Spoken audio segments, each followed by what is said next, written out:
A very good day to all of you, my dear children. Today we are going to learn the first lesson from the grade 10 Health and Physical Education textbook. And our lesson is on building a healthy society. So let's see what we have to learn in there. Okay, so let's see what this concept of total health means. I guess you already have learned about this. Total health is not only being free from diseases and disabilities, but also having physical, mental, social, and spiritual well-being. So there are 4 areas of health that we should meet in order to become totally healthy. We have to have physical health, mental health, social health, and also spiritual well-being. So this is based on the definition of the World Health Organization. So it clearly says that total health does not merely mean being free from diseases and disabilities. That means it's not only being free from diseases. You have to have all the other areas of health met: physical, mental, social, and spiritual. And if I recall your memory on what physical health means, it's actually being not only free from diseases but also having a good health and minimizing other behavioral patterns which can lead you to become unhealthy, and also maintaining physical fitness.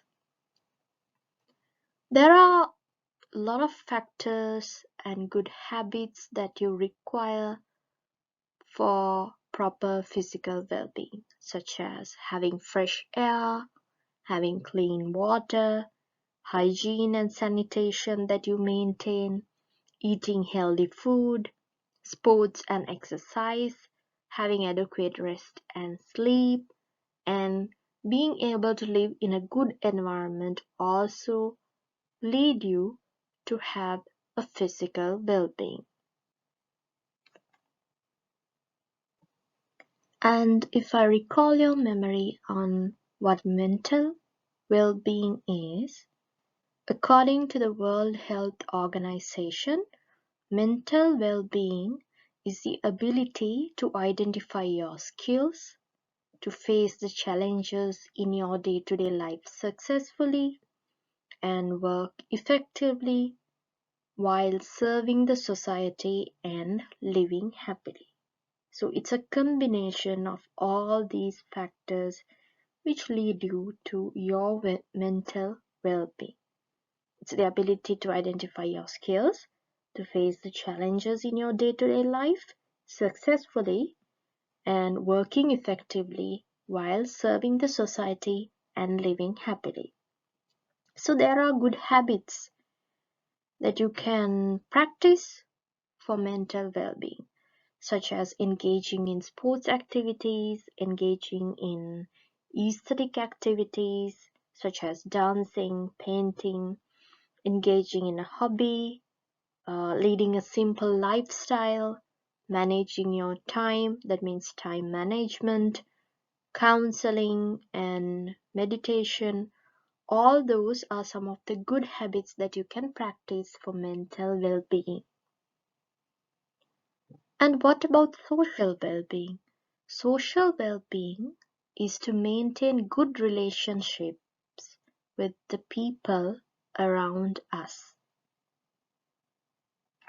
There are good habits that can be practiced to develop social well-being, and they are working as a team, listening to others' views, respecting other people, and being flexible with other people, and working cooperatively with different people in different settings are some of those good habits. And finally, if I recall your memory on spiritual well-being, it's about living happily while having good interpersonal relationships And it's also about understanding one's position in the society, growing with time. You are experiencing all those things in your life which lay the foundation factors of spiritual well-being. So altogether, when we talk about spiritual well-being, it creates a peaceful and a happy person. And that person will also keep the other people around him or her also happy.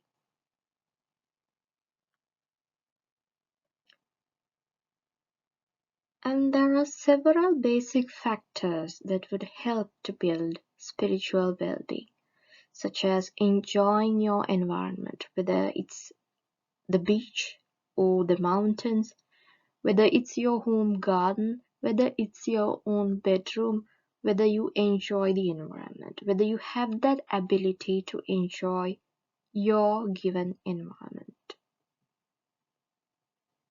And then engaging in music, art, or any other aesthetic activities, being able to work collectively as a group, and then reaching inner peace through meditation. You can practice meditation to achieve spiritual well-being, and engaging in a sport is also essential when it comes to spiritual well-being. And other factors like time management, counseling, again will help you when it comes to spiritual well-being. And living according to a religion, that is also quite helpful when it comes to spiritual well-being. So friendliness, helping others in need, and if you are being happy at others' happiness, and if you are bearing happiness and sadness alike in your life, those are results of showing that you have a spiritual well-being. There are several factors which influence total health. Some of these factors can be changed by changing our behavior as an individual. But there are also some other factors which come from our physical environment, and also there are some other factors which are responsibilities of our local government or the central government. Now let's look at each of these factors separately. Alright, so if we start from health services, think about our country. Do we have enough conditions in our hospitals? And think about the training and the recruitment of the doctors and other health officers. Do we have enough doctors in our hospitals?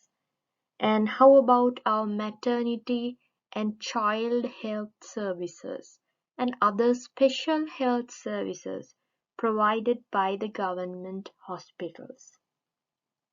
There are private hospitals as well. So think about all of them together in terms of health services. So if we improve the conditions of the hospitals and provide necessary training to the doctors and other health officers, of course they are given proper training and all. So we can, there's more room for improvement. There's always more room for improvement. Sri Lanka has one of the best health services in the world, I would say, but there's always more room for improvement. And then when it comes to the physical environment, whether we are having a good climate, do we have clean water, do we have access to clean water, is there clean air for us to breathe? And how about the urbanization? Do we have a well-planned urbanization? Think about your hometown. How about the arrangement of the houses? Are they too close to each other? Do they have enough ventilation? Do they have enough resources? And how about the drainage system of your town? And what about the waste management that you practice? So all those factors belong to the physical environment a person lives. So the physical environment of a person can influence a lot on the total health of a person. And then if we talk about the social and the economic background, do people have a good economic condition to buy nutritious food? Do they have standard educational knowledge on food and on other factors of health? And think about the whole society. How many people are avoiding alcohol and drugs? And how many people are already engaged in them? And what about the type of interpersonal relationships we maintain with other people in the society? And are we free from stress as a society? So those are social and economic factors that can influence our health. And then if we talk about a person's behavioral patterns, as humans, do we follow good food habits? Now think about your food habits and whether you are getting enough sleep and rest and exercise. And do you take drugs? Do you drink alcohol? And how about the unprotected sexual relationships in the society? So these are behavioral patterns of each and every individual in the society. So individually, there are certain factors that affect our health. And then what about the genetic composition? And it's always advised to yes, so like I said, it's always advised to minimize marriage between closer relatives because that can increase the risk of getting genetic diseases. So all in all, we have talked about 5 factors. Yeah, 1, 2, 3, 4, 5 factors which affect our health. And some of them are individual factors. Some of the factors are from our physical environment, and some of the factors are responsibilities of a government. So there are several lifestyle measures that we can follow to maintain total health. We can change our behavior and our lifestyle in order to gain this total health. So these are some of the lifestyle measures that you can follow. You can have good eating habits, have an active lifestyle, and exercise daily. And also it's important to maintain an appropriate BMI, which means body mass index, getting enough sleep and rest, and leading a simple lifestyle, stress management, avoiding alcohol, drugs, and smoking, following or obeying rules and regulations. So these are some of the factors that you can follow to maintain total health. Now let's look at each of these separately in the next slides. Alright, so let's talk about the first lifestyle factor, which is good eating habits. Now think about your food plate. Is it a lot of rice and a small amount of vegetables? and fish meat or eggs? Or else is it a lot of vegetables and leafy greens with a small amount of rice? So if you are doing like that, I mean with a fairly small amount of rice and more vegetables and leafy greens, then you are way better than the others. But if you are eating a lot of rice with a very small amount of vegetables and leafy greens, that's not the right method. So make sure that you eat the correct proportions of food from these food groups. Grains and tubers belong to the carbohydrates. Vegetables and leafy greens, although not mentioned here, along with fruits, those give us vitamins and minerals. Fish, meat, eggs, and grains are major sources of proteins. Milk and other dairy products are also proteins. Seeds rich in fat, such as sunflower seeds and pumpkin seeds, those are major sources of omega fatty acids, which are really healthy for our body. So make sure that you eat correct proportions of food in order to maintain total health. Let's talk about the active lifestyle and exercise.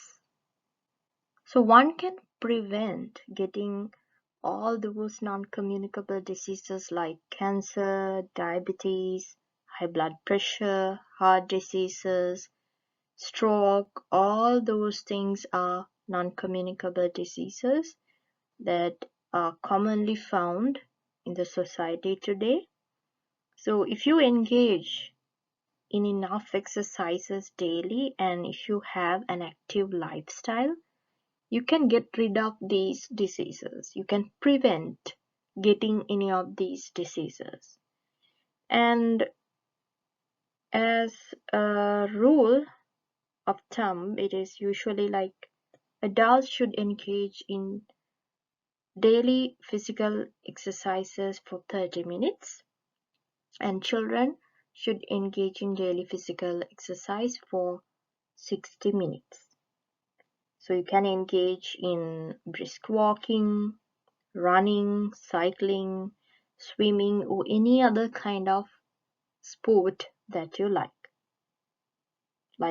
in the sense of regular formal exercises. But if you don't have enough time to invest in regular formal exercises, what you can do is you can just walk to nearby places instead of traveling in a vehicle. And you can take stairs instead of using the lift or the escalator. And even engaging in day-to-day household activities like cleaning the house, doing some gardening, all those will help you to lead an active lifestyle. And not only during our youth, but everyone at every age in the society, they should maintain an active lifestyle by engaging in regular exercise. Because with age, it's really important to engage in regular exercise and lead an active lifestyle in order to maintain physical fitness. So therefore, keep that in your mind. And the next factor is maintaining an appropriate body mass index or the BMI. And in previous grades, we have learned how to calculate the BMI. If you know your body weight in kilograms and height in meters, you can calculate your body mass index. So when it comes to the BMI of a child, it varies according to the age and gender. And the BMI values in the age group between 5 and 19, it is usually interpreted or shown using a chart specific to each sex. That means there's a chart for boys and there's a chart for girls.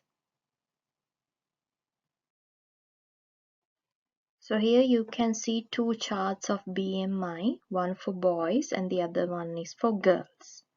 So if you know the BMI value, once you have calculated the BMI value, suppose it's 20 and the boy's age is 15. Now you can extend these two lines like this and find the intersection point. So what you can see here is that the intersection point falls in the green zone. That means the boy has a normal weight. But if the intersection point falls in the underweight zone or the orange zone, that means the boy is underweight. He does not have enough weight that he should have at his particular age.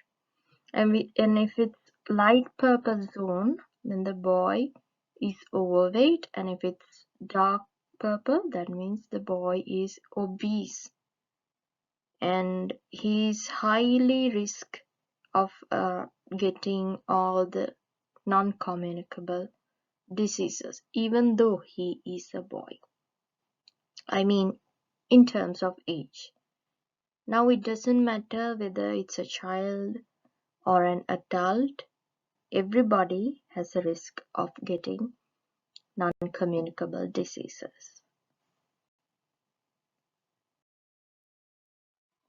So the nutritional status of an individual can be determined by the position where their BMI lies, whether it's the orange zone, the green zone, light purple zone, or the dark purple zone.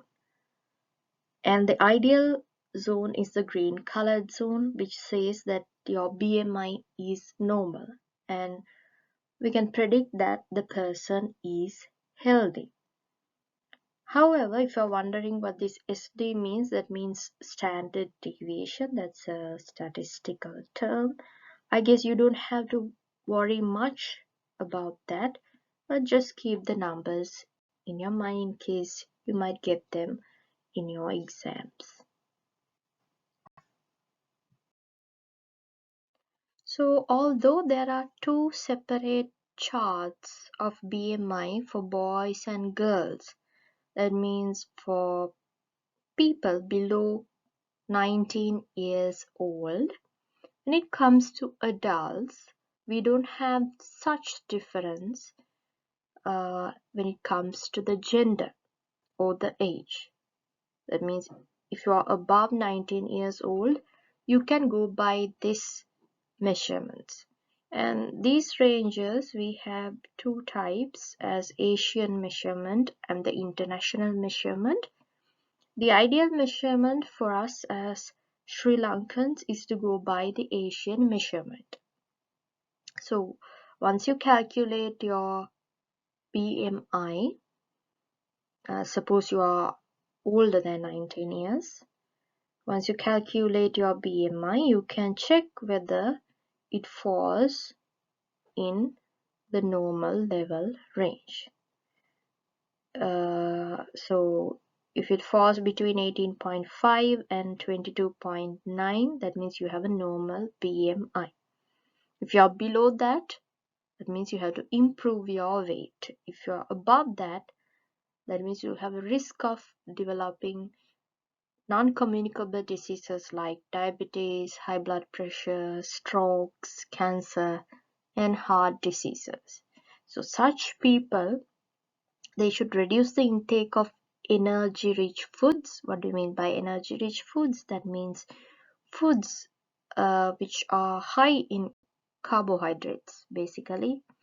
And those people should also engage in more daily exercises.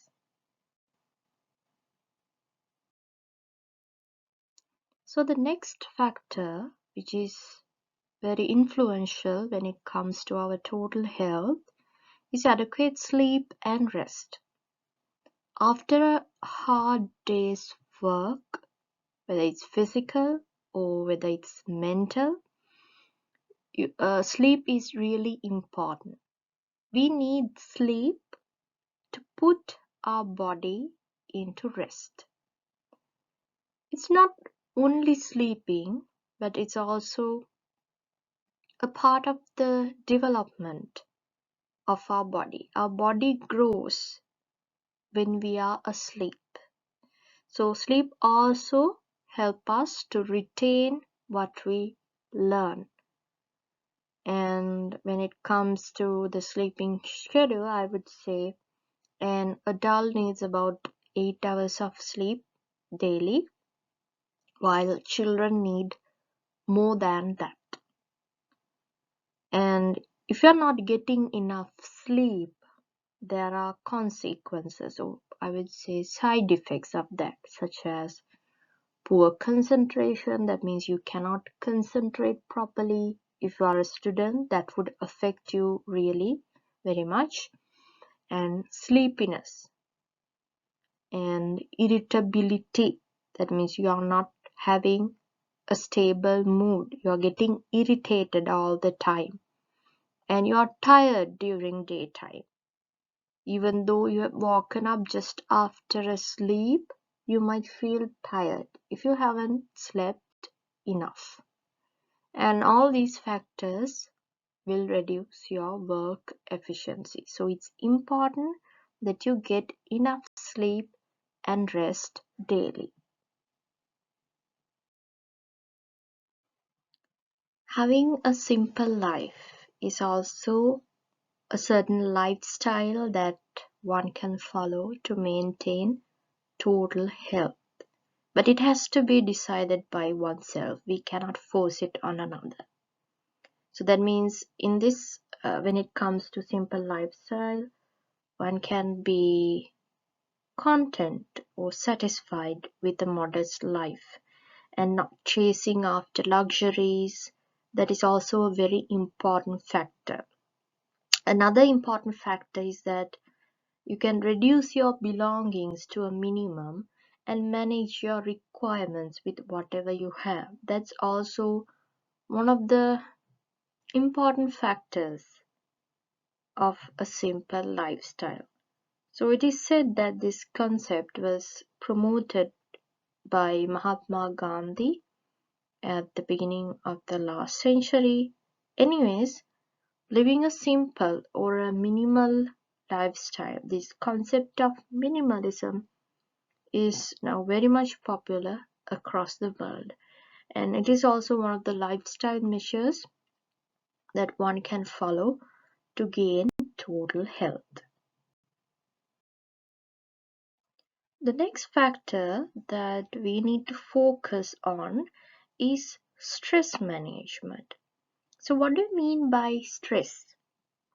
Stress is how one reacts to a challenge. So this can differ from one person to another. So while one may get stressed over a particular situation, the other might not. Think of an exam. You might be stressed over the exam, but your friend might not be stressed over it. So it depends on person to person how each of us face the challenges effectively in our day-to-day life. The thing is, stress is not entirely harmful. A little bit of stress or short-term stress or else acute stress is fairly okay because it helps us in different ways, in different moments of our life. Suppose it's an exam, stress makes you to study harder, to work harder. It kind of motivates you in a certain way. So that's why I told you stress is not entirely harmful. But if it turns out to be a long-term stress, that is where your health is going to be affected adversely, very badly, because it could lead to poor mental and physical states.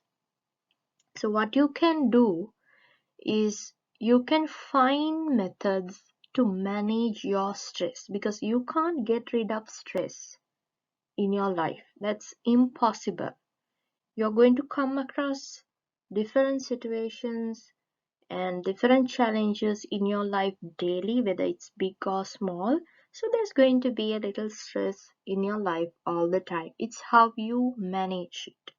So what you can do is you can express your feelings of stress in different ways. Maybe you can direct it uh, to a certain sport that you're going to engage in, or certain techniques like meditation and mindfulness. Those are also some of the techniques to manage stress. And proper time management, that is also really important. And talking to a person, that means someone that you believe in, who can understand you. You can talk with that person and express your feelings of stress, and maybe that person will help you to sort it out. So, and also adopting a simple lifestyle, that will also help you to lead a stress-free life.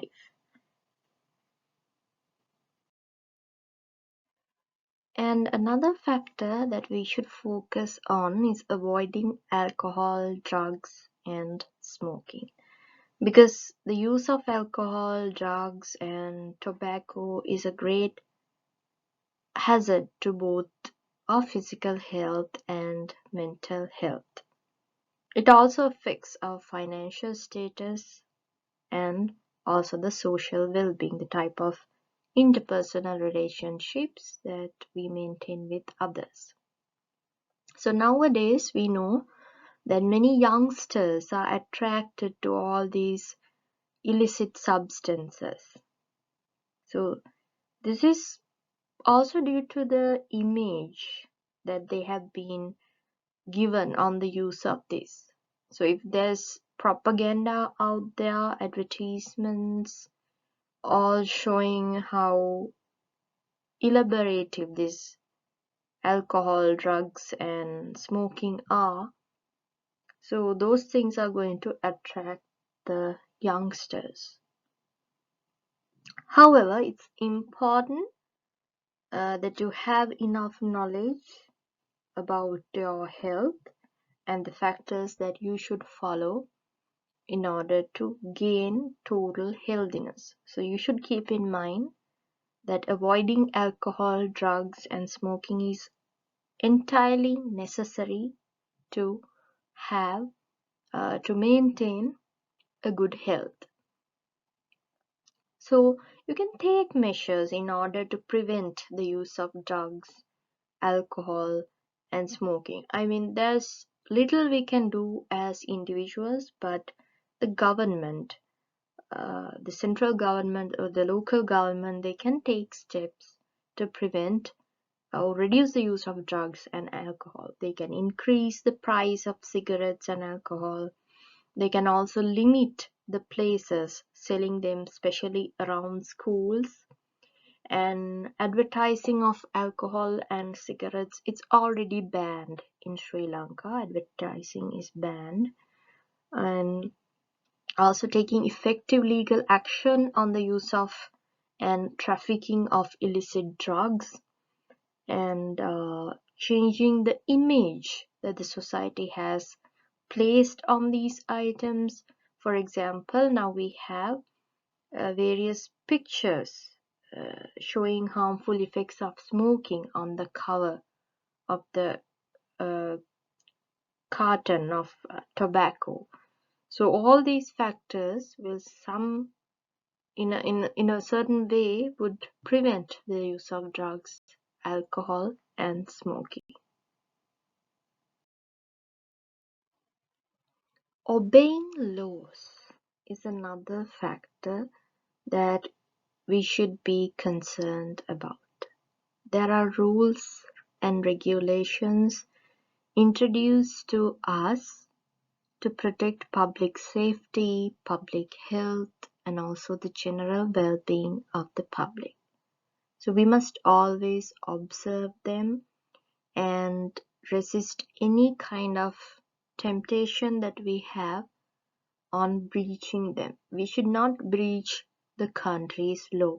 We have to respect all the laws, rules, and regulations that we have in our country.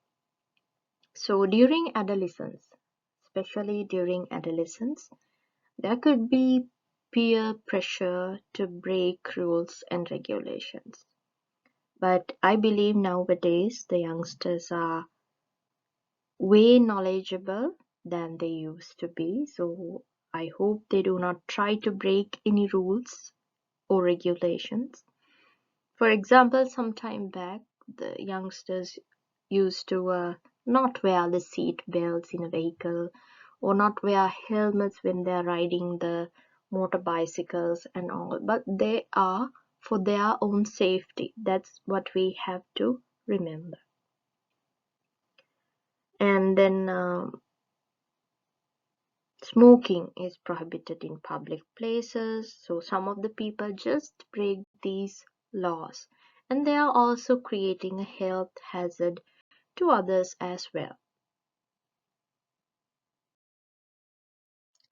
So if we summarize the first part of the first lesson, we learned about the concept of total health and about the 5 factors influencing total health, and we learned about the lifestyle modifications that we can do to maintain total health. So thank you very much, dear children, for your attention, and please stay tuned for the next lessons. Till then, goodbye.